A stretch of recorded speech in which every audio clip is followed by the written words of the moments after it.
ഈ വരുന്ന ബുധനാഴ്ച ജൂൺ 17 മഗ്‌രിബ് നിസ്കാരത്തിന് ശേഷം മാഞ്ഞാമ്പറയിൽ വെച്ച് ഇസ്മായിൽ ഉസ്താദിന്റെ അനുസ്മരണം നടക്കുകയാണ്. അപ്പോൾ അതിന് എല്ലാവരും പങ്കെടുക്കുക. ഖലീൽ തങ്ങൾ പങ്കെടുക്കുന്നതാണ്.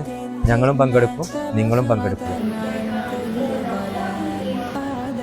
പ്രിയരെ, ഈ വരുന്ന ജൂൺ 17 നമ്മുടെ പർളിയിൽ ഉസ്മാൻ മിസ്ബായിയുടെ സ്മരണാർത്ഥം നടക്കുന്ന അനുസ്മരണ സമ്മേളനത്തിൽ പ്രിയരെ നിങ്ങളെല്ലാവരും പങ്കെടുക്കണമെന്ന് വിനീതമായി അഭ്യർത്ഥിക്കുന്നു.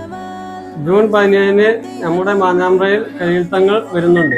അപ്പോൾ നിങ്ങളും പങ്കെടുക്കണം, നമ്മളും പങ്കെടുക്കും. ഈ വരുന്ന ബുധനാഴ്ച ബഹുമാനപ്പെട്ട ഖലീൽ തങ്ങൾ മാഞ്ഞാമ്പ്ര വരുന്നുണ്ട്. നിങ്ങളും അതിൽ പങ്കെടുക്കുക. ഈ വരുന്ന ബുധനാഴ്ച നമ്മളെ മാഞ്ഞാമ്പ്രയിൽ ബദ്രുസാദാത്ത് ഖലീൽ തങ്ങൾ വരുന്നുണ്ട്. എല്ലാവരും ആ പരിപാടിയിൽ പങ്കെടുക്കുക, വിജയിപ്പിക്കുക. ഈ വരുന്ന ബുധനാഴ്ച നമ്മുടെ ഉസ്മാൻ മിസ്ബായി ഉസ്താദിന്റെ അനുസ്മരണ സമ്മേളനത്തിൽ എല്ലാവരും പങ്കെടുക്കുക. നമ്മുടെ സ്ഥാപനത്തിൽ വെച്ചിട്ട് അപ്പോൾ ബഹുമാനപ്പെട്ട ഖലീൽ ബുഖാരി തങ്ങൾ വരുന്നുണ്ട്. ബുധനാഴ്ച മഗ്‌രിബിക്ക് അവിടെ എത്തിച്ചേരണമെന്ന് എല്ലാവരും ക്ഷണിച്ചോളും. കിളത്തൂർ ഉസ്മാൻ മിസ്ബായിയുടെ അനുസ്മരണ സമ്മേളനം മാഞ്ഞാമ്പറ ഉണ്ടായിരിക്കുന്നതാണ്. അവിടെ ഞാനും ഉണ്ടാകും, നിങ്ങളും പങ്കെടുക്കണമെന്ന് അറിയിക്കുന്നു. പരിപാടിയൊക്കെ ഞങ്ങൾ വരുന്നുണ്ട്, നിങ്ങളും വരണം.